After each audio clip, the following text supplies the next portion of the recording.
You're watching Queen City Collaborative Rebel Radio. I'm your host and CEO, Gwendolyn Bork. Let's not waste any time and get right down to it.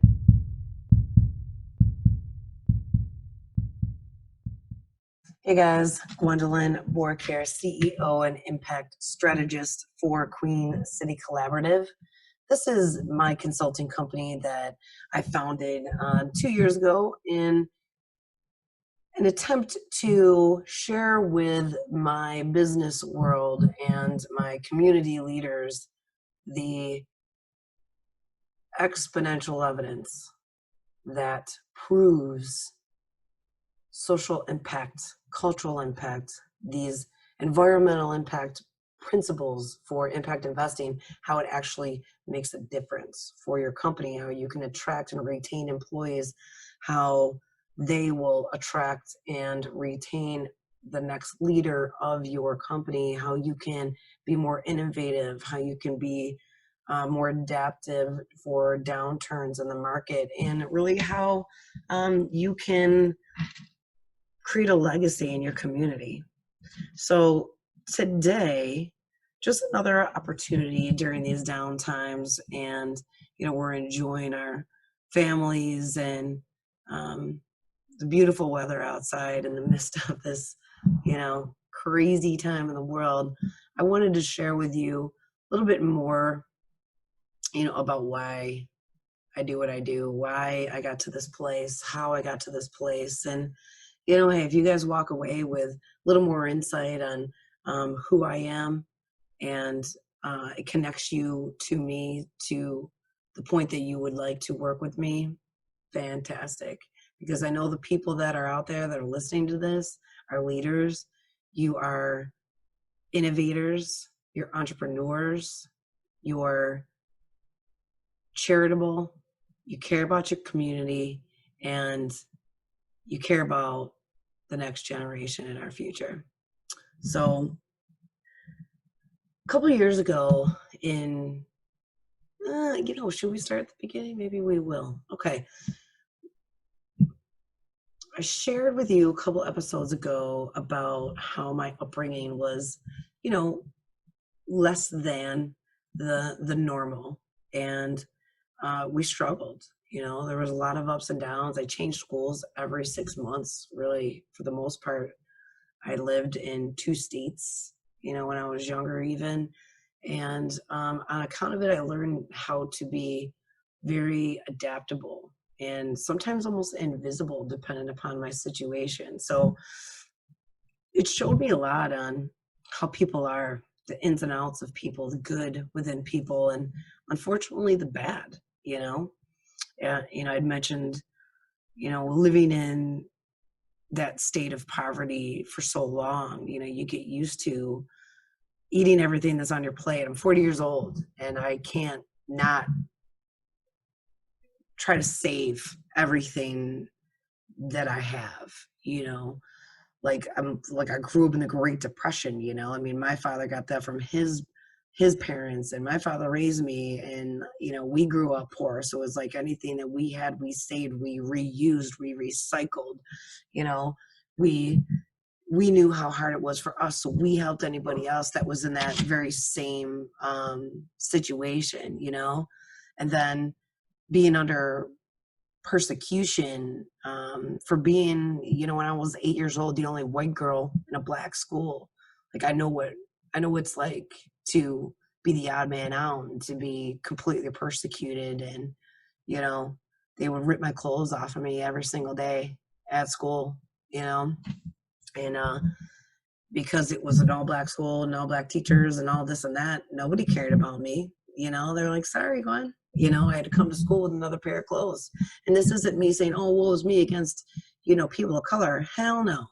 No, if anything, I know what it's like to be on their side of the fence. And you know what? It is a scary place to be when you are outranked, overwritten, under control, and taunted, every day of your life. It is the worst place to be. So you will never find me looking at someone or judging someone because of the color of their skin. No. I love everybody. I don't care what color you are. I don't care your sexual orientation. And you know what? I'm a Christian. So there are Christians that can say, how can you do that? That's this, that. You know what? I don't, you know what I'm told to do? I'm told to love. That's what I'm told to do. So I grew up in that world. I know what that world is all about, so that when I left home, at 15, it was like, man, I was in quest for a different world. And I perceived the world to be full of opportunity, of, just foreign lands that I could conquer, that would set me free of my past. And all it really did was accentuate, the hard lessons that I had already learned, to the point of, getting taken advantage of, being a good looking girl, being, molested and raped, and domestic violence and drugs and alcohol. I mean, you name it. So by the time I was 18, I almost died in a car accident. And I don't know if I want to say it was necessarily suicide, but I wasn't, it was a car accident. I was living a very dangerous life. I didn't care about my life at that point in time. I didn't have anybody standing by me saying, Gwen, you got promise. There could be something in you someday. Have you ever thought about what you want to do in your life? Do you know the skills and talents that you possess? I didn't have anybody like that. I was a renegade. I was a rogue. I was a one-man show.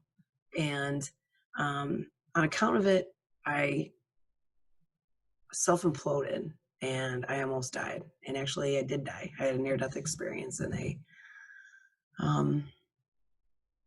actually called me dead on the scene of the accident. So that's in my book, by the way, called Walking the Fine Line, that is found everywhere, like on Amazon and all over the internet. I'm sure there's people in Europe selling it for pretty bunch dirt cheap. There's an ebook out there somewhere too. But that tells that story a little more in depth. But as I got older and I overcame these inadequacies that had infiltrated my mental state, that were completely inaccurate, I began to realize that the way to overcome the harsh realities that I had to learn in my life was to become a part of the solution, and to bestow to others in my community and those who needed help the hard lessons that I had learned, and the hope that you could get through it, and there was a way out, and there were people that understood, and we could get through this together. And I started speaking and going on stages, and I, co-founded a non-for-profit in addiction recovery. And then, here I am now, certified in addiction, and, community leader, working and partnering with other organizations, and trying to make a difference. So when I propose these concepts to you of impact investing, these social impact strategies, these cultural impact strategies, environmental impact strategies. I grew up in the country, and I'll tell you what, there is no place like being in the green, being in the wilderness and in the woods. Like, you just ground yourself in a place where you feel safe and secure. And so the power of our earth is definitely something that we need to protect, which kind of brings in the environmental impact part of my story. But when I'm proposing you these strategies, the reason why I'm doing that is because of the life that I've lived. Why do I want to be the expert in impact investing and at my financial advisory firm, where, I operate as an independent to build my book of business? Why? Because if we can invest money in companies that are, expending fossil fuels at a rapid rate just so we can get a return on our portfolio, why can't we invest in companies that are going to do good for the environment, that are going to help others? And why? Because I've been there. That's why. Why do I want to feed the hungry? Because I've been hungry. Why do I want to help those in poverty? Because I was one of the lucky ones that was raised by a captain in the army and just a fighter. He refused to ever give up. I lived with that. I saw that. So I'm one of the lucky ones in the sense that I never gave up. I would walk into places. I knew what it took to get a job, and I wouldn't leave, you know, any community until I had a job. And we can teach that to other people. We have the power, we have the abilities to teach that to those people who haven't been so lucky to have that influence. Why do I want to mentor young women and youth? Why? Because there's a lot of young men and women in our communities that don't have the family, the mentors, the people that are there that see the possibilities, the powerful purpose that they could have. They don't have that. They need that. They need people like us to take them under their wing and show them like, oh, you got this. You got this. I enjoy working in my non-for-profit for that reason, in prevention, to infuse hope and purpose and the possibilities that they could be the next president of the United States. Like, that brings me, that's my passion. That brings me peace, knowing at the end of the day that I could have been there for someone. And I'll tell you what, it's happened. I spoke at Depew High School, and I had an opportunity to, talk to this one student, and he's like, hey, and I get my phone number out. I get these kids my cell number, my email. I'm like, you text me, you call me, don't call me if you're in a crisis. That's for like 911, but you want to talk, you want to share something, like, I'm there, man. I will get to you as soon as I can. This one kid, and yes, he was a kid of color. Like, that should even make a difference. But he's like, Gwen, he texted me that night, 9:00 at night.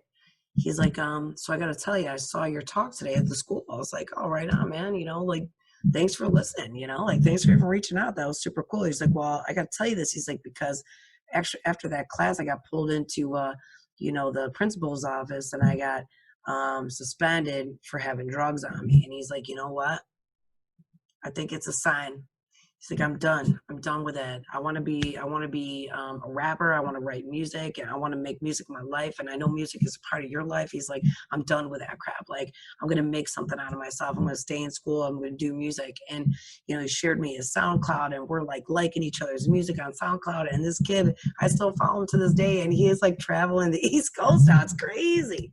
But it's like, that is one instance of, how just little old me, said a little something that made a difference, and so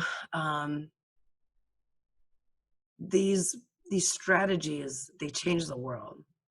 And that, knowing that there is legitimate evidence and data, I showed you guys last week, vice presidents of major organizations, Symantec, Intel, Campbell's Soup, that was just a few.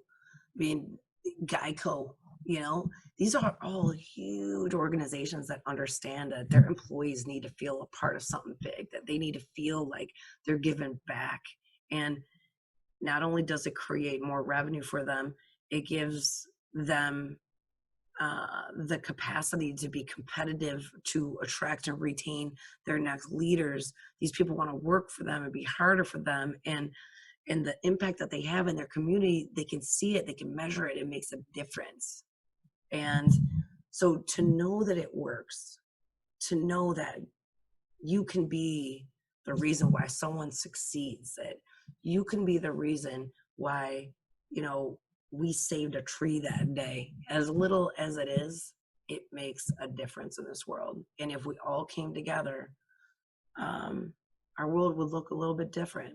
So just wanted to share with you guys, another little piece of me, in an attempt to help you understand why I even got to this place. And I guess let's fast forward, right? So in 2015, my dad died, and he was a big influence in my life, and life wasn't always good, man. He was a hard man and, a tough man, but he taught me how to never give up, and how to just go after life, full speed. And So when I left home at 15, I never went back. I've always had jobs, 2 jobs, all the way up until I was 24 years old, 8 months pregnant with my first son, Jules. I had a full-time 40-hour-a-week job, and I was in my 5th year working as a waitress for Olive Garden. That was the last time I ever worked 2 jobs, up until kind of more recently, I would say, but they're more passion ventures. And in 2015, he died. He had a cardiac arrest, and still active duty with Erie County Sheriffs. And it was just sad to me. Like, that was my best friend, and I saw him twice a week, and he was my rock still in a lot of ways, being a single mom. My oldest, without a dad, his dad died. It's like we needed him, and he was gone. And a piece of my security also left that day into realizing, like, whoa, this is all on me. Like, I ain't got no backup no more. There's no more backup. And I realized that I can't keep working for the man. I'm an expense at the end of the day. No matter how great these CEOs, how much they love me, how much they appreciate me, at the end of the day, if a downturn comes in the market, I'm just a number. I'm an item line on that budget that they can just swipe out, no matter how important I was. And I learned that lesson once in the '08 recession. I didn't want to do it again, and I didn't want to die doing something that, I was good at, but what was I born to do? And I got an opportunity to get into this, wealth management field and become a Series 7 federal stockbroker, Series 66 state licensed financial advisor. Super, like, whoa, overwhelmed at first. Like, I can't believe I even passed this test. Like, I'm one of the very few women Series 7 holders in Western New York. Very small percentage of us have this license, much less in all of Western New York, men and women who even have the Series 7 license. So you got a high school dropout who was able to, get so far in life by hard work and motivation and determination, and to be sponsored to be able to get into this field, to even pass the background test, to pass the Series 7 test, to pass the Series 6 test. These were major tests that a lot of people can't pass.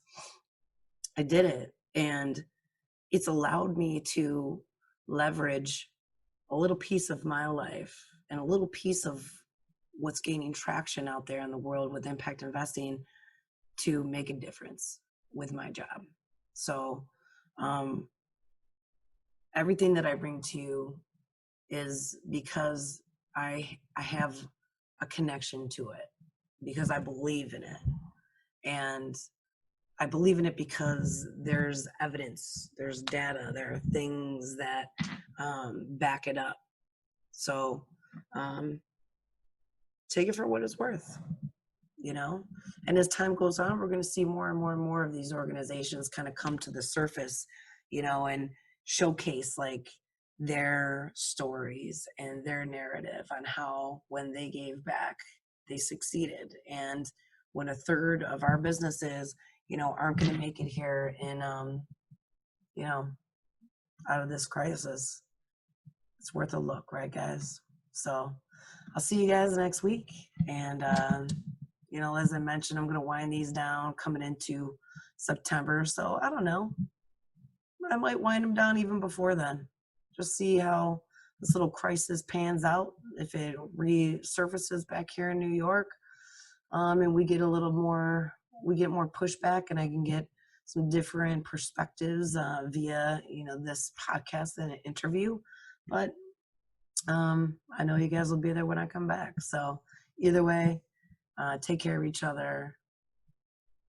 Research what I'm saying. Educate yourself on the facts. Get out there and do it yourself. I'm a big, big supporter of that. And I'll see you guys next time. All right. Have a great day.